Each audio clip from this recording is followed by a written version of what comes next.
আমাদের প্রিয় কবি রবীন্দ্রনাথ ঠাকুরের লেখা নৌকা যাত্রা।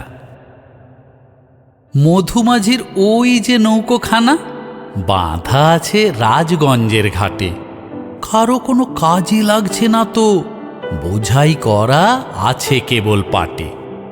আমায় যদি দেয় তারা নৌকাটি, আমি তবে 100টা দাঁড়াটি। পাল তুলে দিই 4টে 5টা 6টা, মিথ্যে ঘুরে বেড়াই নাকো হাটে। আমি কেবল যাই একটিবার, 7 সমুদ্র 13 নদীর পার। তখন তুমি কেঁদো না মা যেন, বসে বসে একলা ঘরের কোণে। আমি তোমা যাচ্ছি নেকো চলে, রামের মতো 14 বছর বনে। আমি যাব রাজপুত্র হয়ে, নৌকো ভরা সোনামানিক বয়ে। আশুকে আর শ্যামকে নেব সাথে, আমরা শুধু যাব মা 3 জনে।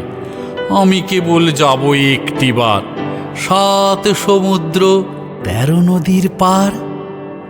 ভোরের বেলা দেব নৌকো ছেড়ে, দেখতে দেখতে কোথায় যাব ভেসে। দুপুর বেলা তুমি পুকুর ঘাটে, আমরা তখন নতুন রাজার দেশে। পেরিয়ে যাব তীরপূর্ণির ঘাট, পেরিয়ে যাব তেপান্তরের মাঠ। ফিরে আসতে সন্ধে হয়ে যাবে, গল্প বলবো তোমার কোলে এসে।